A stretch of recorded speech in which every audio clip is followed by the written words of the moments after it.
Hey coucou, moi c'est Sabrina, pseudo la coach spirituelle. Je vais te faire une vidéo de présentation pour t'expliquer un peu qui je suis, que je t'explique un petit peu mon parcours personnel, professionnel. On va voir un petit peu comment ça va, la tambouille va se faire et t'expliquer à la fin de la vidéo les prochaines prestations que je vais proposer donc au niveau guidance.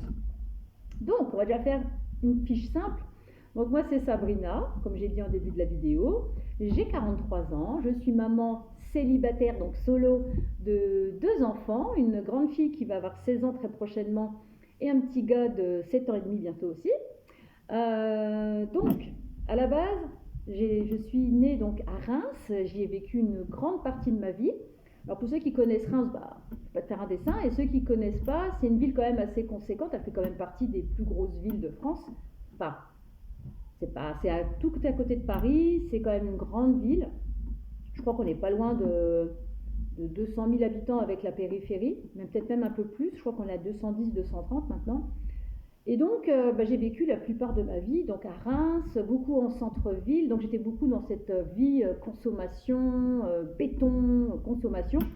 Même si Reims reste une ville relativement verte. Et d'ailleurs, ça me permettait, moi, de me ressourcer parce que j'étais très attirée déjà par le côté nature.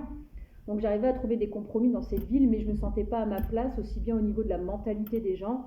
Ça reste quand même une ville assez froide. Il y a des exceptions, il y a quand même des gens très chaleureux, mais ça reste quand même une ville assez froide. Les gens sont quand même assez iceberg, hein, ça n'a rien à voir avec les gens du Nord. Ils sont très chaleureux, très avenants.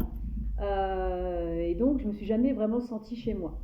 Il y a à peu près 20 ans, maintenant, j'ai rencontré le papa des enfants, donc avec qui je suis séparée, hein, comme tu as pu le comprendre au début de la vidéo. Et donc cette personne, on a eu des enfants, on s'est mariés, on a vécu ce qu'on avait à vivre. Et avec cette personne, on avait eu un projet de partir à la montagne. Une première fois, ça n'a pas fonctionné, on a refait notre vie à Reims, on a eu nos enfants, on a fait notre mariage. Et on a repris l'opportunité, il y a à peu près, donc en 2016, donc il y a un peu plus de 6 ans, de venir s'installer donc au bord du lac du Bourget, en Savoie, dans la montagne. Et là, ce qui s'est passé, j'ai commencé à changer. Au niveau, je me suis sentie vraiment mais très connectée tout d'un coup à la nature. J'ai été très attirée. En plus, là où je vis, je suis à 3 minutes à pied donc, du lac du Bourget, des plages, des parcs, des bois. C'est un environnement très nature. Et ça m'a connecté à cette spiritualité que j'avais déjà en moi, mais que je n'avais pas exploitée. Alors quand j'habitais à Reims, j'avais quand même, on m'appelait souvent Madame Irma, parce que j'avais souvent des flashs sur les gens, j'avais souvent des ressentis, je ressentais beaucoup les choses, beaucoup les gens, je me trompais très rarement. Et j'ai grandi avec une maman aussi qui avait tendance à tirer souvent les cartes à ses copines. Il y avait souvent des jeux de cartes à la maison, des tarots particulièrement. C'était plus des tarots, je crois, qu'elle avait. Donc moi, j'ai tripoté comme ça avec mon frère les cartes de tarot. On se tirait les cartes pour rigoler. Elle avait aussi des livres de rêves et j'adorais ces bouquins là, ces bouquins avec les images là des rêves et tout, j'adorais ça. Donc déjà dans la famille, il y avait certainement déjà ce côté un peu spirituel, mais qu'on n'a pas pris le temps d'exploiter. J'ai également un frère qui est très connecté à l'au-delà. J'avais un tonton aussi qui n'est plus de ce monde, qui était très connecté aussi, qui avait beaucoup de clairvoyance. De la famille aussi de la clairaudience, il y avait des personnes qui avaient aussi du magnétisme. Donc dans ma famille, du côté maternel, je parle, hein, du côté maternel, il y avait quand même déjà cette fibre spirituelle, magnétisme, clairaudience, clairvoyance, cartomancie. Voilà, il y avait quand même ce côté-là qui n'était pas exploité du tout. Et donc moi j'ai fait le choix de l'assumer. En fait, en arrivant à Aix-les-Bains, j'ai été ouverte à cette spiritualité, j'ai été poussée à m'ouvrir à tout ça. Donc j'ai commencé, alors ça a été au taquet vraiment au moment où je me suis séparée de mon ex-mari, où là je me suis retrouvée maman solo, donc très isolée un petit peu. Cette solitude était voulue, et cette solitude m'a permis de m'ouvrir à la spiritualité, de m'ouvrir à mes ressentis, de m'ouvrir à faire un gros travail personnel sur moi également, à me connecter à la nature, à commencer à m'acheter des oracles, et où j'étais très attirée par les cartes. J'ai commencé à m'acheter un oracle, puis deux, puis trois. Maintenant, je dois en avoir une bonne vingtaine. Le tarot, récemment, que je ne connaissais pas du tout, qui commence à me parler aussi, à m'attirer. Et puis aussi, tout doucement, la lithothérapie. Je commence à être attirée aussi par les pierres. Et puis, j'ai plein d'autres choses. Pendules, je me suis acheté un pendule il y a quelques temps. Bref, je commence à... Toute cette petite tambouille d'oracle, de tarot. J'ai même récemment fait des pots à mots que j'ai découpés dans les magazines. Et les mots qui me parlaient, ben, je les découpais, je les mettais dans des pots, j'ai des plumes, enfin... Et ce qui est rigolo, c'est que mes enfants sont pareils. La grande est très attirée par les pierres, les oracles. Le petit, lui, il est très connecté à la nature, très connecté aux arbres. Et il adore mes cartes. Il est toujours en train de tripoter mes oracles, tripoter mes tarots. Et c'est rigolo parce que, bah, en fait, j'ai transmis certainement cette fibre spirituelle aux enfants sans le faire exprès. Et donc voilà. Donc mon parcours, ça a été vraiment une vie très citadine quand j'étais à Reims. Et ici, je suis dans une ville plutôt pépère, un peu ville-campagne. J'habite au bord du lac du Bourget, je ne peux pas être plus près, hein, j'ai que la rue à traverser. Et j'ai cette chance d'être là depuis maintenant un peu plus de 6 ans. Et malgré tous les aléas et tout ce qui m'arrive en ce moment, et c'est très éprouvant, bah, je suis très reconnaissante d'être ici, de pouvoir vivre au bord de l'eau comme ça, avec une météo qui est quand même plus que clémente, avec un environnement, un paysage qui est juste magnifique. Et les gens ici, je me suis adaptée tout de suite. Pourtant, on me disait, ah, tu vas voir les Savoyards, gna gna. Et en fait, les Savoyards, ça se passe très bien. Comme partout, hein, il y a des têtes à claque, mais ça se passe vraiment très bien. Je me suis intégrée très facilement et ça se passe très bien de ce côté-là. Maintenant, pourquoi la coach spirituelle? Alors, spirituel, c'est le jeu de mots, hein, c'est pour le côté donc spirituel. Et la coach, c'est parce que récemment, j'étais encore entrepreneuse dans du coaching, dans le domaine de la nutrition. Et ce qui me plaisait dans ce métier, c'était pas de vendre les produits nutrition. Ce qui me plaisait, c'était d'aller dans la vie des gens pour comprendre pourquoi il y avait du surpoids, pourquoi il y avait de l'anorexie, pourquoi il y avait de la boulimie, pourquoi il y avait ces troubles alimentaires, pourquoi il y avait cette prise de poids ou cette perte de poids. Et je ciblais les besoins des gens. Et bien souvent, donc au début je partais sur des évaluations bien-être tout à fait classiques, petit-déj, pas petit-déj, hydratation, repas, comment tu te nourris. Et bien souvent, je constatais que ces problèmes de nutrition venaient de problèmes de l'enfance, souvent. Vous avez des parents très restrictifs au niveau de la nourriture, très durs au niveau de l'alimentation. C'était du genre tu manges ça, sinon pas de dessert. Donc les enfants, ça a fait des adultes avec des frustrations alimentaires, où il y avait des personnes qui étaient un peu bouboules dans leur enfance et ils ont subi des régimes très restrictifs dès le plus jeune âge, et où alors c'était des personnes qui sont devenues diabétiques ou qui ont déclenché des maladies parce qu'ils ont fait énormément de régimes, donc vraiment le yo-yo avec leur santé, etc. Et je me suis dit, et donc j'ai aidé pas mal de monde, durant ces 2 années, certes par le biais de la nutrition, mais surtout par le biais de mon coaching que je faisais à la semaine, et c'est ça qui me faisait vibrer. D'ailleurs, rien que de t'en parler, tu vois, j'ai le cœur qui vibre, ça vibre en moi, ça frissonne. Et donc le coach spirituel, c'est que je veux coupler justement ce côté coach qui me parle énormément à la spiritualité des gens. Donc je l'ai fait par le biais de la nutrition, et là j'ai envie de, à partir de la spiritualité, pouvoir après coacher les gens. Et donc je vais t'expliquer un petit peu ce que je vais proposer d'ici quelques semaines. Et donc ça me parle énormément. Et d'ailleurs le coaching, je l'ai eu aussi bizarrement quand j'étais, si tu veux, j'ai fait des études littéraires, j'aimais beaucoup la philosophie, ça me parlait énormément. Et je suis partie dans complètement autre chose, je suis partie après le littéraire dans la psychologie. Donc j'ai préparé un DUG en psycho que je n'ai pas validé parce que pour des raisons personnelles, j'avais besoin de travailler et de gagner de l'argent. Donc je voulais faire de la psychologie avec l'enfant, parce que j'aime énormément les enfants aussi. Donc aussi bien les enfants, et j'aime aussi le côté enfant des gens. L'enfant intérieur aussi, ça me parle énormément. Et je prends jamais vraiment la vie au sérieux. Je suis quelqu'un de très... je suis quelqu'un de très stable et très les pieds sur terre. Mais je peux être aussi complètement perché dans mes rêves et délirer comme un gosse. Et donc ça, c'est ma personnalité. Je suis quelqu'un de très, très carré, très organisé, je peux même être très exigeante avec moi-même. Mais je suis une personne aussi qui est énormément dans la générosité. Je suis une personne qui est très fofolle, qui peut faire la dingue tout d'un coup en soirée, ou même avec mes gamins. D'ailleurs, mes gamins, des fois, ils me disent, mais maman, arrête ça, arrête. Même le petit, il me dit souvent, maman, mais t'es fofolle. Mais ça, c'est mon côté, je l'assume complètement. Et comme j'assume maintenant complètement mon côté spirituel, et d'ailleurs, ça me rend très heureuse ce côté. Et heureusement que j'ai cette spiritualité dans ma vie, parce que ça me permet déjà, je suis très reconnaissante de ce que j'ai déjà, et ça me permet aussi de tenir dans cette folie un petit peu qui se passe depuis quelques années avec ce qu'on a vécu avec le Covid, Cocovirus, ce qu'on va vivre certainement dans les prochaines semaines, puisque je vis aussi à titre personnel dans ma vie actuelle où je tombe de très haut par rapport à certaines personnes. Je ne vais pas polémiquer là-dessus, mais c'est très éprouvant là, depuis le début de l'été. Je suis vraiment pas bien avec tout ça. Et heureusement, j'ai cette spiritualité qui me permet de remonter, de garder la foi, de garder plein d'amour dans mon cœur malgré les pics comme on voit, malgré le mal qu'on peut me faire actuellement. Je reste toujours dans l'amour malgré tout. Mais j'ai énormément aussi de tristesse.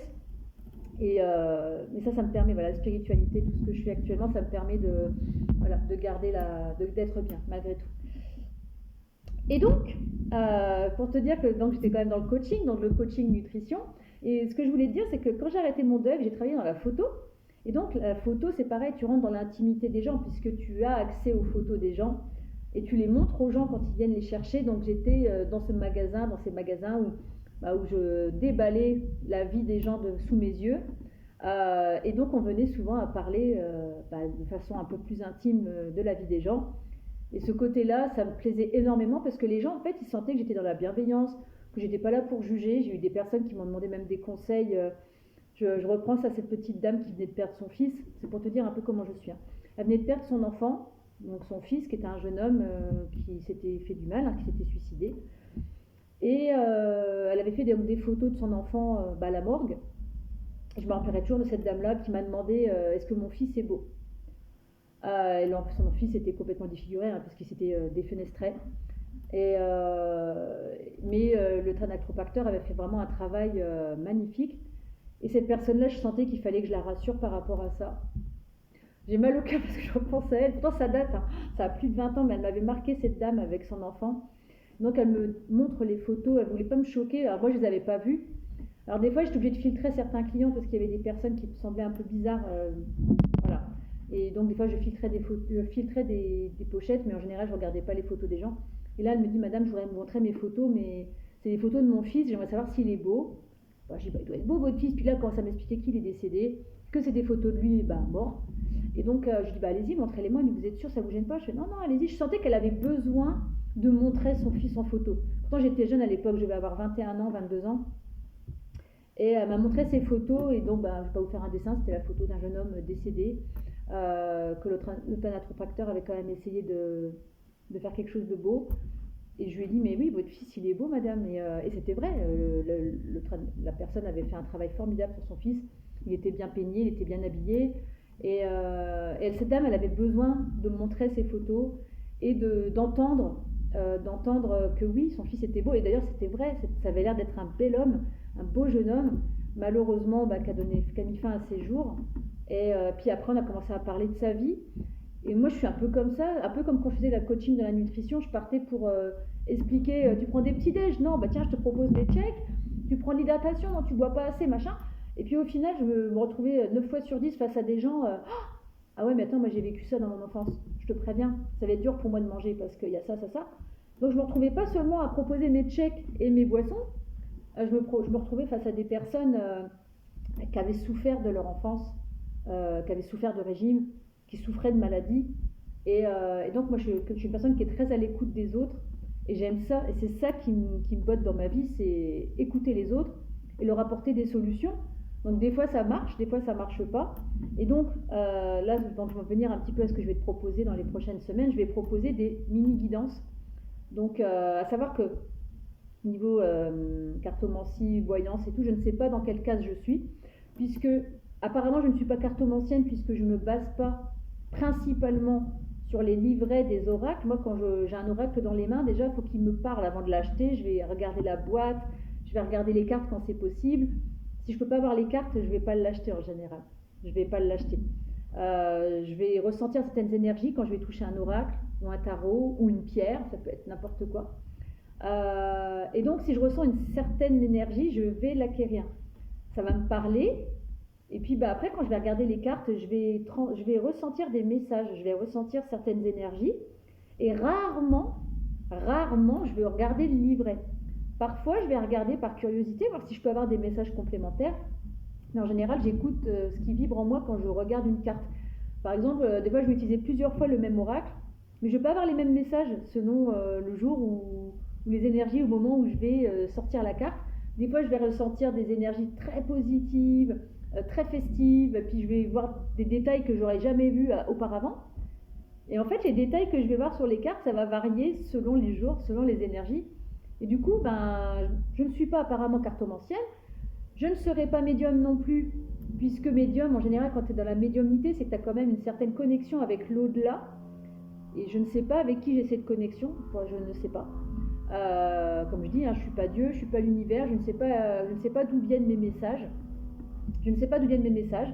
En tout cas, ça parle de plus en plus à de monde de ce que je fais. Apparemment, je reçois pas mal de messages privés sur Instagram, sur Messenger, je reçois des messages sur YouTube, je reçois des messages sur Facebook.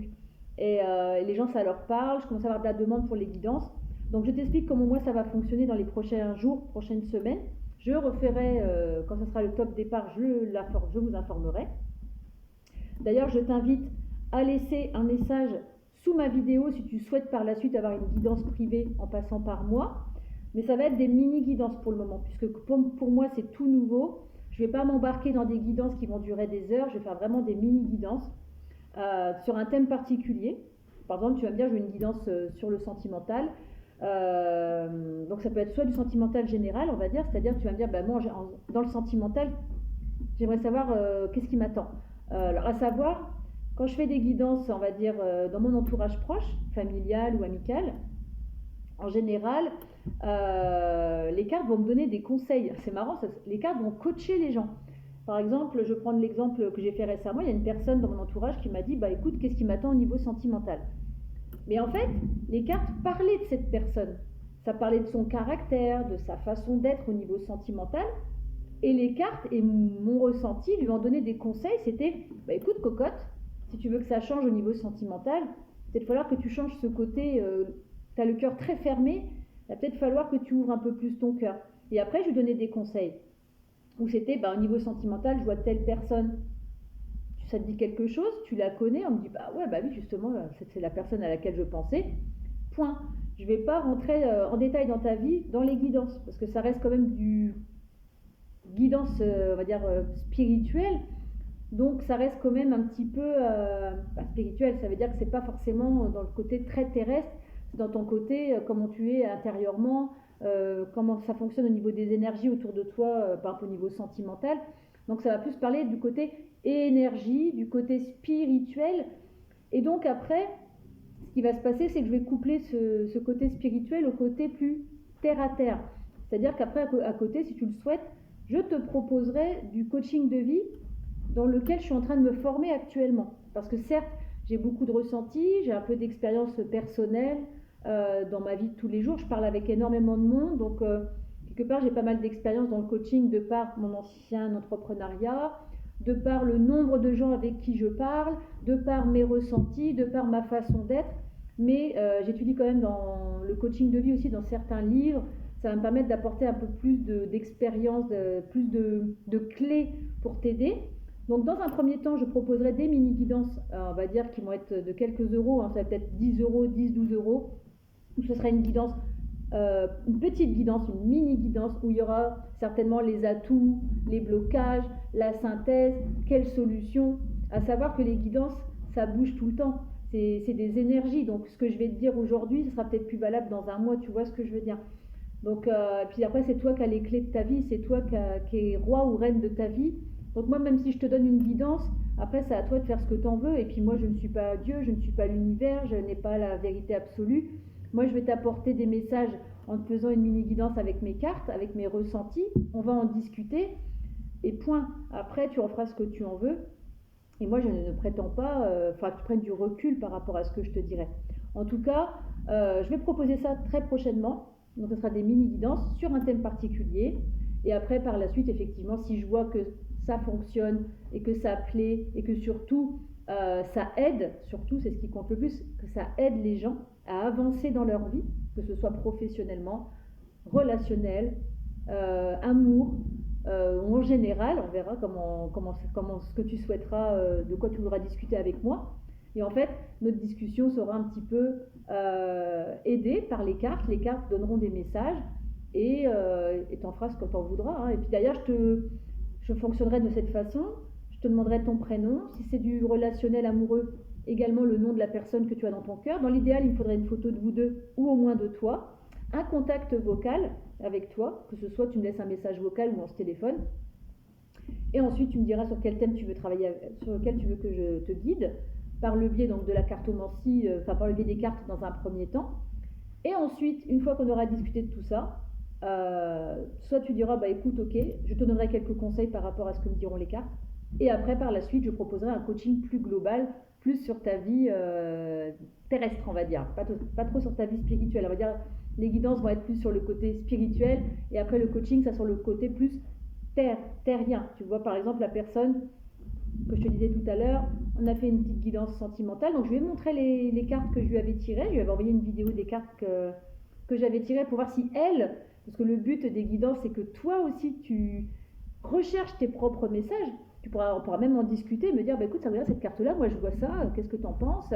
Ah, ça me parle cette carte. Toi, tu l'as interprétée de cette façon, parce que moi, je vais interpréter selon mes ressentis. Mais toi, il va falloir aussi, dans un premier temps, que tu vois comment toi, ça te parle aussi, les cartes que je vais sortir. C'est ça qui est intéressant. C'est que la personne en face, elle me disait, ah, mais moi, ça me parle tes cartes, ça me parle ce que tu m'as dit, mais je vois ça en plus dans les cartes. Puis après, de fil en aiguille, la guidance prend de l'ampleur. Et c'est génial parce qu'après, la personne, bah, après, elle en fait ce qu'elle en veut. C'est soit elle va écouter mes conseils et le conseil des cartes, soit elle va dire, bah non, en fait, je m'en fous. Et donc, voilà. Si tu souhaites par la suite une guidance, donc je te le répète, tu m'envoies un petit message sous cette vidéo et donc je te recontacterai une fois que ce sera mis en place et puis tu me diras, bah ok, c'est parti, on tente. Donc, je ferai vraiment un prix attractif, ça va être peut-être une dizaine d'euros, à 10-12 euros maximum, vraiment pour que ça puisse aider un maximum de gens, que 10 euros, ça peut aller. Je pense que pour une guidance, pour une petite guidance, ça reste raisonnable dans un premier temps. Et après, par la suite, si je dois faire des guidances qui durent 3/4 d'heure, 1 heure, là, effectivement, le prix sera plus élevé. Mais là, pendant quelques mois, je vais rester vraiment à ce prix-là pour qu'un max de personnes puissent être guidées au mieux. Et donc, voilà. Sur ce, j'espère que cette présentation t'aura plu. Si tu as des questions à me poser, n'hésite pas. Si tu veux savoir plus de choses sur ma vie, dans la limite du raisonnable, bien entendu, n'hésite pas à me laisser un message sous cette vidéo. Je vais la mettre sur YouTube. Je ne sais pas si Facebook acceptera de la prendre. Au pire, je mettrai le lien YouTube sur Facebook, en story Instagram. Et puis, je te souhaite une excellente journée si tu me regardes la journée, une excellente soirée si tu me regardes le soir, une bonne nuit si tu as l'intention d'aller faire dodo juste après cette vidéo. Et puis, je te dis à très bientôt. N'hésite pas à me laisser des messages, à me poser des questions, à me mettre un petit message si tu souhaites une guidance privée dans les prochaines semaines ou prochains jours. Je reviendrai vers toi de toute façon pour t'en informer. J'ai 2-3 petits détails à remettre en place, que ce soit fait de façon officielle et clean. Et donc voilà, à très bientôt.